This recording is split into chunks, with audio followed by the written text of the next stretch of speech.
রাজধানীর ফার্মগেটে অবস্থিত জপমালার রানীর গির্জায় এভাবে প্রার্থনার পর কীর্তনে মেতে ওঠেন যীশুখ্রিস্টের ভক্তরা। যিশুর জন্মের পবিত্র এই দিনে গির্জাগুলো ভরে ওঠে অনুসারীদের পদচারণা ও প্রাণচাঞ্চল্যে। সাজানো হয় গোশালা আর ক্রিসমাস ট্রি। আর এসব অনুষঙ্গ কেন্দ্র করে পরিবার বন্ধুদের নিয়ে ছবি তোলায় মাতেন খ্রিস্টান ধর্মের মানুষ।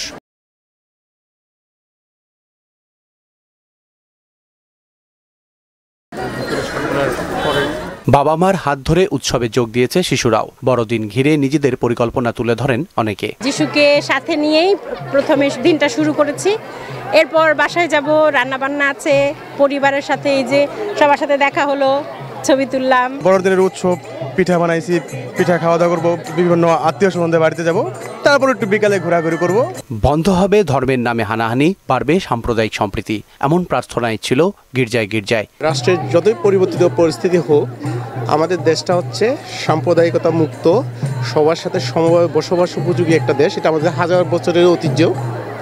আজকের শুভ বড়দিনে আসলেই অন্যরকম একটা অনুভূতি এবং ভালো লাগছে। ঈশ্বরের কাছে প্রার্থনা করেছে যে পৃথিবীতে শান্তি, যাতে আমরা শান্তিতে সবাই একসাথে বাস করতে পারি, আমরা একই পরিবারের সন্তান। বিশ্বের বিভিন্ন দেশে যুদ্ধের দামামা বন্ধে যিশুর বাণী অনুসরণের তাগিদ দেন গির্জার সহকারী পাল পুরোহিত। 6:30 আমাদের প্রথম খ্রিস্টজাগ ছিল এবং সকাল 9টার সময় আমাদের দ্বিতীয় খ্রিস্টজাগ হয়েছে। আর এই দুটো খ্রিস্টজাগাই খ্রিস্ট ধর্ম বিশ্বাসী ভাই বোনেরা বিভিন্ন জায়গা থেকে এখানে সমাবেত হয়েছে। আমরা প্রার্থনা করেছি আমাদের দেশের জন্য, সারা বিশ্বের জন্য, শান্তির জন্য প্রার্থনা করেছি। নতুন বাংলাদেশে সব ধর্মের মানুষ নিজ অধিকার নিয়ে বাঁচবে, এমন প্রত্যাশাও তুলে ধরেন তিনি।